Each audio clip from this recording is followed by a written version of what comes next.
بسم اللہ الحمد للہ والصلاة والسلام علی رسول اللہ نبینا محمد وعلی آلہ وصحبہ اجمعین اللہم انفعنا بما علمتنا وعلمنا ما ينفعنا وزدنا علما آمین۔ عزیز طلبہ و طالبات، یہ ہماری مفاتیح معرفت اللہ کے دورے کی چوتھی مجلس ہے،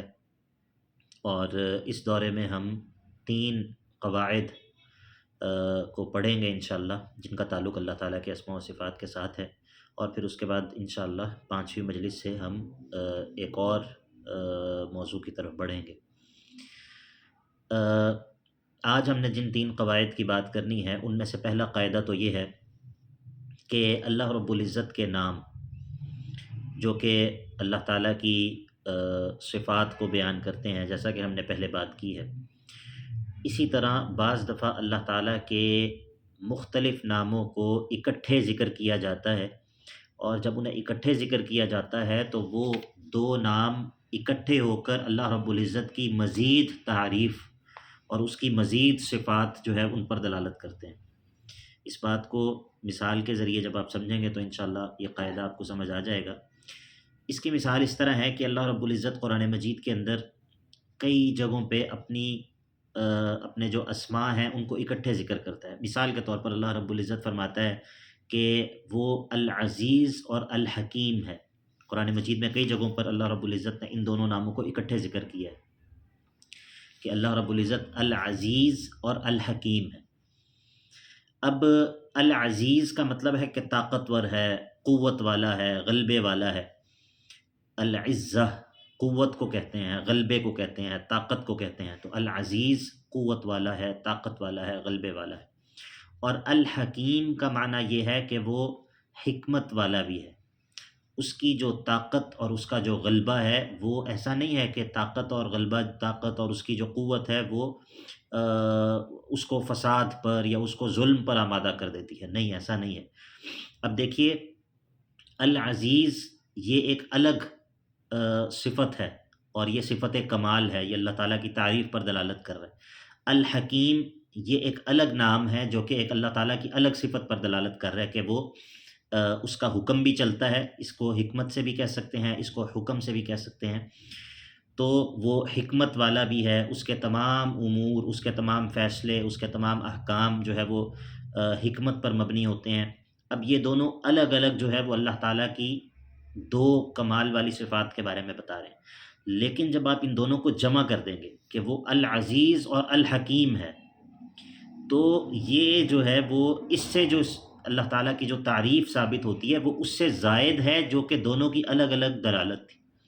یعنی کہ جب دونوں الگ الگ تھے تو ایک اسم جو ہے وہ ثابت کر رہا ہے کہ اللہ تعالیٰ العزیز ہے، عزت والا ہے، قوت والا ہے، غلبے والا ہے، طاقت والا ہے۔ دوسرا اسم جو ہے وہ بتا رہا تھا کہ وہ حکمت والا ہے۔ لیکن جب آپ نے ان دونوں کو اکٹھے ذکر کر دیا تو معنی یہ ہو گیا کہ وہ العزیز ہے، قوت والا ہے، غلبے والا ہے، اور اس کی یہ قوت، اس کا یہ غلبہ وہ اس کو ظلم پر یا فساد پر جو ہے وہ آمادہ نہیں کرتا۔ جس طرح لوگوں کے اندر، مخلوق کے اندر ہم دیکھتے ہیں کہ کسی کے پاس تھوڑی سی طاقت آ جاتی ہے تو وہ فساد کرنے لگ جاتا ہے، وہ جو ہے وہ مخالفین پر چڑھ دوڑتا ہے، وہ جو ہے وہ یعنی کہ اپنے آپے سے باہر ہو جاتا ہے۔ لیکن اللہ رب العزت کی قوت، اس کا غلبہ جو ہے وہ حکمت کے ساتھ جڑا ہوا ہے، حکمت کے ساتھ ملا ہوا ہے۔ تو یہ اللہ رب العزت کے ناموں کا اکٹھے ذکر ہونا، اور پھر خاص طور پر جس سیاق میں وہ ذکر ہوتے ہیں قرآن مجید کے اندر، اس کے ساتھ ان دونوں کا اکٹھے ذکر ہونا، اس کی بڑی گہری مناسبت ہوتی ہے۔ اور جب اللہ تعالیٰ کے کوئی 2 نام اکٹھے ذکر ہوں تو اس پر آپ غور کریں کہ ان دونوں ناموں کو اکٹھا ذکر کرنے کا کیا مقصد ہے، ان دونوں کا آپس میں کیا تعلق ہے۔ اس کی ایک اور مثال ہم ذکر کرتے ہیں، ورنہ اس کی قرآن مجید میں بہت ساری مثالیں ہیں، اور وہ مثال یہ ہے کہ اللہ رب العزت اپنے 2 اور ناموں کو اکٹھے ذکر کرتا ہے قرآن مجید کے اندر، اور وہ 2 نام ہیں الغنی اور الحمید۔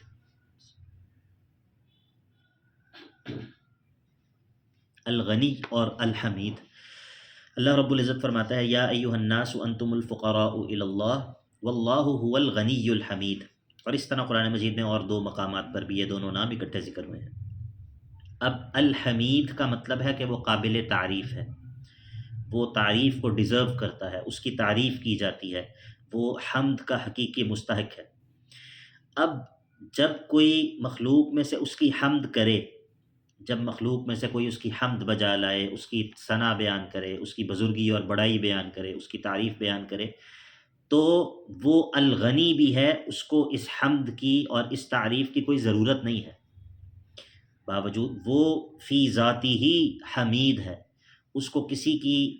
حمد کی حاجت نہیں ہے، تو وہ الغنی بھی ہے اور الحمید بھی ہے، وہ تمام مخلوقات سے بے نیاز ہے، اس کو کسی کی تعریف کی ضرورت نہیں ہے، وہ فی ذاتی ہی جو ہے وہ قابل تعریف ہے، اگر کوئی بھی اس کی تعریف نہ کرے مخلوقات میں سے، وہ تب بھی الحمید ہے، کیونکہ وہ تمام مخلوقات سے مستغنی ہے، بے نیاز ہے، اس کو کسی کی حمد کی ضرورت نہیں ہے۔ ٹھیک ہے، تو اب الغنی سے اللہ رب العزت کی جو بے نیازی ہے وہ معلوم ہو رہی تھی، اور الحمید سے اس کا قابل تعریف ہونا سمجھ آ رہا تھا، لیکن جب ان دونوں کو اکٹھے ذکر کیا تو اس سے ایک الگ معنی اور ایک زائد معنی جو ہے وہ ثابت ہوا کہ وہ فی ذاتی ہی قابل تعریف ہے، اس کو کسی کی تعریف کی یا کسی کی حمد و ثنا کی ضرورت بھی نہیں ہے۔ تو یہ اللہ تعالیٰ کے ناموں کے فہم کے اندر ایک بڑا وسیع باب ہے کہ انسان غور کرے کہ جہاں پر بھی اللہ رب العزت کے نام اکٹھے ذکر ہوئے ہیں، ان کے اکٹھا ہونے میں کیا راز ہے، اس میں کیا مناسبت کیا ہے ان دونوں ناموں کے درمیان۔ تو اس سے جو ہے وہ انسان کے اوپر اللہ رب العزت کے بارے میں اور معانی جو ہے وہ کھلتے ہیں، اللہ رب العزت کا تعارف انسان کو حاصل ہوتا ہے، جس طرح ہم نے دو مثالوں کے اندر جو ہے وہ آپ کے سامنے اشارتاً صرف ذکر کیا ہے، ورنہ یہ طویل جو ہے وہ بات ہے۔ یہ ہمارا آج کی مجلس کا پہلا قاعدہ تھا۔ دوسرا قاعدہ جو ہم نے بیان کرنا ہے وہ یہ ہے، اور وہ بہت اہم ہے، وہ یہ ہے کہ اللہ تعالیٰ کے اسماء و صفات کے بارے میں اہل سنت کا کیا مذہب ہے، ان کا کیا طریقہ ہے، وہ اللہ تعالیٰ کے اسماء و صفات کو کیسے سمجھتے ہیں اہل بدعت کے برخلاف۔ آپ کو پتہ ہے کہ اسلام کے آغاز کے زمانے میں ہی بعض گروہ جو ہے وہ مین سٹریم جو مسلمان تھے، مسلمانوں کی مین سٹریم اسکالرشپ تھی، اس سے الگ ہو گئے تھے، اور خاص طور پر اس باب میں، خاص طور پر اس موضوع کے حوالے سے اللہ تعالیٰ کے اسماء و صفات کو سمجھنے کے اندر بعض لوگوں نے اس راستے کو ترک کر دیا تھا، اس راستے کو چھوڑ دیا تھا جو کہ صحابہ کا اور تابعین کا راستہ تھا، اور جو اللہ کے نبی علیہ الصلاۃ والسلام نے اپنی امت کو اللہ رب العزت کے بارے میں، اللہ رب العزت کے تعارف کے حوالے سے سمجھایا تھا، بعض لوگوں نے اس راستے کو جو ہے وہ ترک کر دیا تھا، تو وہ لوگ جو ہے وہ اہل بدعت کہلاتے ہیں، اور جن لوگوں نے اللہ تعالیٰ کے اسماء و صفات کو اسی طریقے کے مطابق سمجھا کہ جس طرح اللہ کے نبی نے سمجھایا تھا، اور صحابہ جس طرح اللہ تعالیٰ کے ناموں اور اللہ تعالیٰ کے اسماء و صفات کے ساتھ تعامل کرتے تھے، جس طرح ان کو سمجھتے تھے، وہ مسلمانوں کی مین سٹریم جو ایک اسکالرشپ ہے،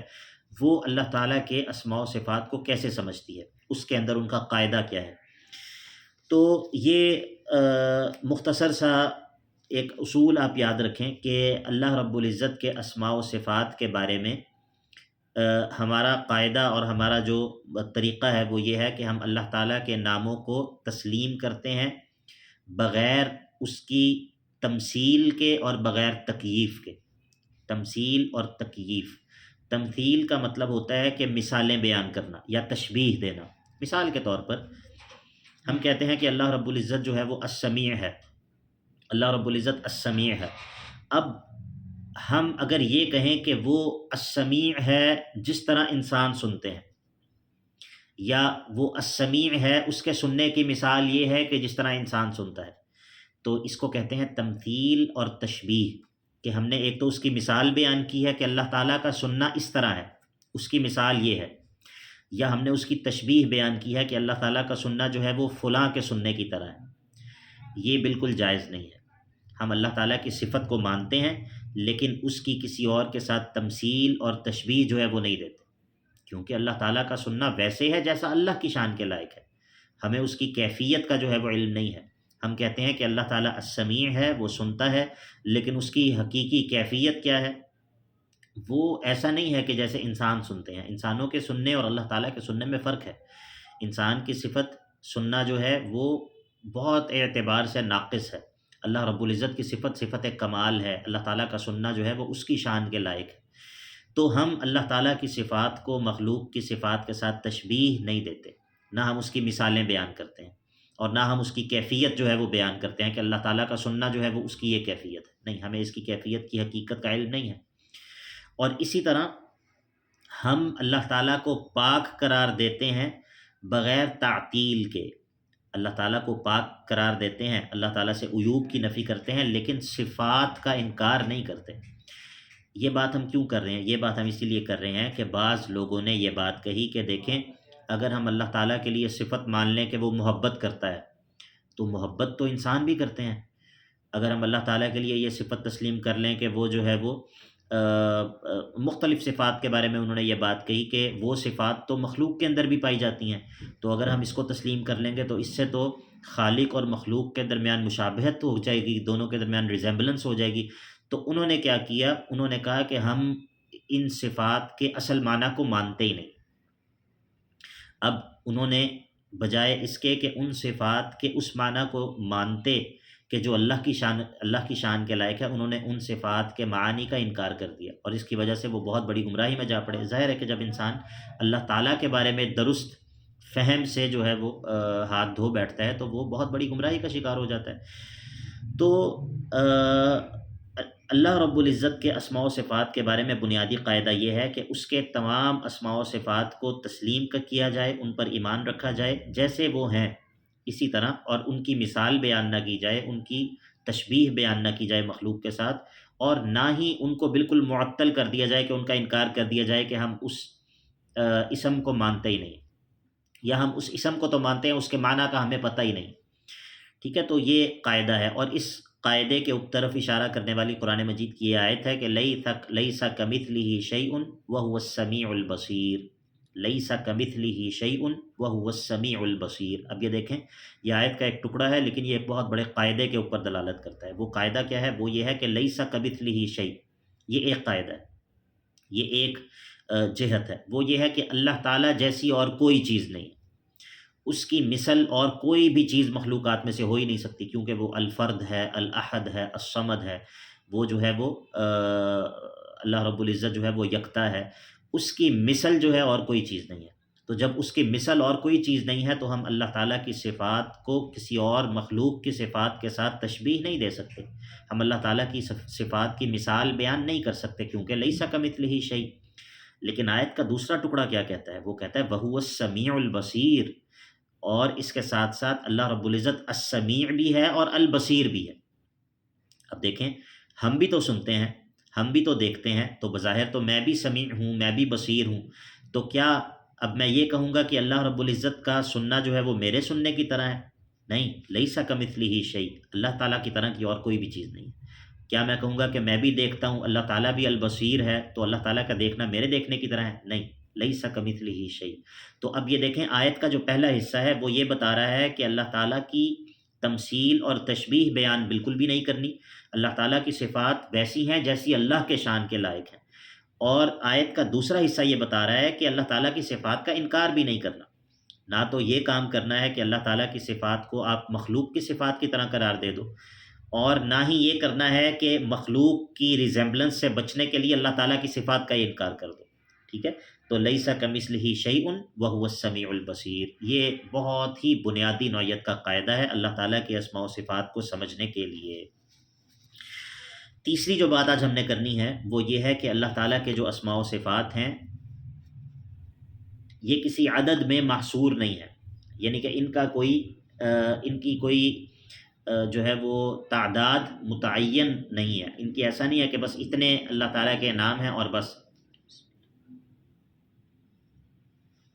الحمدللہ۔ اور اس کے جو ہے وہ کتاب و سنت میں بہت سارے دلائل ہیں، اور یہ بات بھی یعنی کہ بالکل سمجھ میں آنے والی ہے کہ چونکہ اللہ رب العزت کی ذات جو ہے وہ اس کا احاطہ کرنا ہمارے لیے ممکن نہیں ہے۔ اللہ تعالیٰ ولا یحیطون بشیء من علمہ الا بما شاء، اس کے علم کا بھی کوئی احاطہ نہیں کر سکتا۔ اللہ تعالیٰ کی ذات کا کون احاطہ کر سکتا ہے؟ وہ خالق ہے، مالک ہے، ہم اس کی ذات کا احاطہ نہیں کر سکتے کہ یعنی کہ ہم اس کے بارے میں تمام تر چیزیں جان لیں، یہ ممکن نہیں ہے انسان کے لیے، انسان کی کیپیسٹی سے باہر کی بات ہے۔ انسان تو ایک حقیر سی مخلوق ہے اللہ تعالیٰ کی بہت بڑی بڑی مخلوقات میں سے۔ تو اس کا مطلب یہ ہے کہ انسان کو جو اللہ رب العزت نے اپنے بارے میں باتیں بتائی ہیں یا اللہ تعالیٰ نے جو اپنا تعارف کروایا ہے، وہ ایسا نہیں ہے کہ وہ اللہ تعالیٰ کا مکمل تعارف ہے، نہیں، اس کے علاوہ بہت کچھ وہ ہے جو کہ ہمارے علم میں نہیں ہے، جو کہ ہمیں نہیں بتایا گیا۔ ٹھیک ہے، تو بہت ساری نصوص کے ذریعے، بہت ساری آیات اور احادیث کے ذریعے اس معنی کی تائید ہوتی ہے، جس طرح کہ صحیح مسلم کی حدیث ہے جس کے اندر اللہ کے نبی صلی اللہ علیہ وسلم کی ایک دعا کا ذکر ہے کہ اللہ کے نبی علیہ الصلوۃ والسلام جو ہے وہ یہ دعا پڑھ رہے تھے، اللہم انی اعوذ برضاک من سخطک وبمعافاتک من عقوبتک واعوذ بک منک لا احصی ثناء علیک انت کما اثنیت علی نفسک۔ دعا لمبی ہے، اس کا آخری حصہ جو ہے اس کا معنی یہ ہے کہ اے اللہ، میں آپ کی جو تعریف ہے میں اس کو شمار نہیں کر سکتا، آپ ویسے ہی ہیں جیسی آپ نے خود اپنی تعریف کی ہے، میں آپ کی جو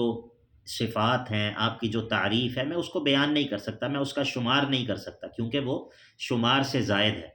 وہ گنتی سے زائد ہے، انسان جو ہے وہ اس کا احاطہ نہیں کر سکتا۔ اسی طرح اللہ کے نبی علیہ الصلوۃ والسلام نے مسند احمد کے اندر حدیث ہے جو دعا سکھائی ہے غم کے وقت اور پریشانی کی جو دعا ہے، اللہم انی عبدک وابن عبدک وابن امتک، بہت پیاری دعا ہے۔ اس کے آخر میں جا کر اللہ رب العزت کے بارے میں یہ کہا کہ اسألک بکل اسم هو لک، اے اللہ میں آپ سے ہر اس نام کا واسطہ دے کر سوال کرتا ہوں جو آپ کا نام ہے، سمیت بہ نفسک، جو آپ نے خود اپنا نام رکھا ہے، او انزلتہ فی کتابک، یا وہ نام آپ نے اپنی کتاب میں نازل کیا ہے، او علمتہ احدا من خلقک، یا اپنی مخلوق میں سے کسی کو بھی سکھایا ہے اپنا وہ نام، اور اب استأثرت بہ فی علم الغیب عندک، یا آپ کے وہ نام جو آپ نے مخلوق میں سے کسی کو بھی نہیں بتائے اور صرف آپ کے علم میں ہے اور کسی کو بھی آپ نے ان کے بارے میں خبر نہیں دی، میں ان تمام ناموں کا واسطہ دے کر آپ سے سوال کرتا ہوں۔ اس کا مطلب ہے کہ اللہ رب العزت کے ناموں میں سے کئی نام ایسے ہیں، بہت سارے نام ایسے بھی ہیں جو کہ اللہ رب العزت نے مخلوق میں سے کسی کو بھی ان کے بارے میں خبر نہیں دی ہے۔ ٹھیک ہے، تو یہ تیسرا قاعدہ ہے۔ اب یہاں پر ایک سوال یہ پیدا ہوتا ہے کہ ہم نے تو عموماً یہی سمجھا ہے اور یہی سنا ہے کہ اللہ تعالیٰ کے 99 نام ہیں، اور حدیث کے اندر بھی آتا ہے کہ ان للہ تسعۃ وتسعین اسما مئۃ الا واحدہ من احصاها دخل الجنہ، کہ اللہ تعالیٰ کے 99 نام ہیں اور جو ان کو شمار کرتا ہے وہ اللہ رب العزت نے فرمایا کہ اللہ رب العزت اس کو جنت میں داخل کر دیتا ہے، اللہ کے نبی علیہ الصلوۃ والسلام نے فرمایا۔ تو اصل میں اس حدیث کا یہ معنی نہیں ہے کہ اللہ تعالیٰ کے کل نام ہی 99 ہیں، نہیں، یہ معنی نہیں ہے۔ اصل معنی یہ ہے کہ اللہ تعالیٰ کے نام جو اس نے ہمیں اپنے بارے میں جو بتایا ہے ان میں سے 99 نام ایسے ہیں، یعنی کہ وہ، اس کا یہ مطلب نہیں ہے کہ اس کے علاوہ مزید اللہ تعالیٰ کے نام موجود نہیں ہیں۔ جو اس نے ہمیں اپنا تعارف کروایا ہے اس میں سے کم از کم 99 نام ایسے ہیں کہ جو ان ناموں کو جان لے، ان کو سمجھ لے، ان کے معانی کو جان لے، اور ان ناموں کے جو اثرات ہیں وہ انسان جو ہے وہ انسان کے اوپر طاری ہو جائیں، انسان ان ناموں کے جو مقتضیات ہیں، ان کا جو تقاضا ہے اس پر عمل پیرا ہو جائے، تو یہ شخص یقیناً، چونکہ اللہ تعالیٰ کی معرفت اس کو حاصل ہو جائے گی، تو اس کے نتیجے میں انسان کا ظاہر اور باطن جو ہے وہ بالکل سیدھا ہو جائے گا، اور انسان جو ہے وہ نتیجتاً جنت میں داخل ہو جائے گا۔ ٹھیک ہے، تو اس حدیث کا یہ مطلب نہیں ہے کہ اللہ تعالیٰ کے نام صرف 99 نام ہیں، نہیں، اللہ تعالیٰ کے نام جو کہ ہمیں اس کی صفات کے بارے میں بتاتے ہیں وہ بے شمار ہیں۔ اللہ تعالیٰ کی ذات کا احاطہ کرنا انسان کے لیے ممکن نہیں ہے۔ انسان جو ہے وہ اگر اللہ تعالیٰ کی ذات کا احاطہ کر لے تو پھر انسان مخلوق کس طرح ہوا؟ ٹھیک ہے، تو خالق ہے اور وہ پوری کائنات کو جو ہے وہ بنانے والا ہے، هو الاول والآخر والظاہر والباطن۔ تو اللہ رب العزت کی ذات جو ہے وہ چونکہ اس کا احاطہ ممکن نہیں ہے، تو اسی لیے اس کے جو اسماء و صفات ہیں ان کا احاطہ بھی ممکن نہیں ہے۔ لیکن اللہ رب العزت نے اپنے بندوں کے ساتھ مہربانی کرتے ہوئے، ان پر احسان کرتے ہوئے اپنے بارے میں بہت ساری تفاصیل جو ہے وہ بتائی بھی ہیں۔ ٹھیک ہے، کتاب و سنت کے اندر اللہ تعالیٰ کے بارے میں بہت ساری تفاصیل، اللہ تعالیٰ کے خوبصورت نام، وہ سب چیزیں انشاءاللہ اشارتاً اور اختصار کے ساتھ ہم آگے پڑھیں گے۔ لیکن آج جو ہم نے 3 قواعد پڑھے ہیں، نمبر 1، اللہ تعالیٰ کے نام، ان کو کئی نام ایسے ہیں کہ جن کو اکٹھے ذکر کیا جاتا ہے تاکہ وہ اللہ تعالیٰ کی مزید کسی خوبی کے اوپر دلالت کریں، جس طرح ہم نے شروع میں بات کی۔ اور اس کے بعد ہم نے دوسری بات یہ کی، اللہ تعالیٰ کے ناموں کے بارے میں ہمارا قاعدہ یہ ہے کہ ہم جو بھی اللہ تعالیٰ اپنے بارے میں بتائے ہم اس کو تسلیم کرتے ہیں، اور مخلوق کے ساتھ اس کی مثال بیان نہیں کرتے، مخلوق کے ساتھ اس کی تشبیہ بیان نہیں کرتے، اور نہ ہی ہم یہ کہتے ہیں کہ مخلوق کے ساتھ تشبیہ لازم آئے گی اسی لیے ہم اللہ تعالیٰ کے اس نام کا یا اس صفت کا یہ انکار کر دیں۔ اور تیسری بات یہ ہے کہ اللہ تعالیٰ کے نام جو ہیں وہ کسی عدد میں محصور نہیں ہیں، وہ یہ نہیں ہے کہ کسی مخصوص عدد میں محصور ہیں اور بس اس کے علاوہ اللہ تعالیٰ کے کوئی نام نہیں ہے، نہیں، ایسا نہیں ہے۔ انشاءاللہ آنے والی مجالس میں ہم جو ہے وہ بعض اللہ تعالیٰ کے ناموں میں سے جو بہت ہی مرکزیت رکھنے والے نام ہیں، یا ایسے نام جو کہ بہت جامع قسم کے نام ہیں، کچھ ان کے بارے میں گفتگو کریں گے، اور پھر انشاءاللہ مزید اس بات کو آگے بڑھائیں گے۔ وصلی اللہ تعالی علی نبینا محمد وعلی آلہ وصحبہ اجمعین۔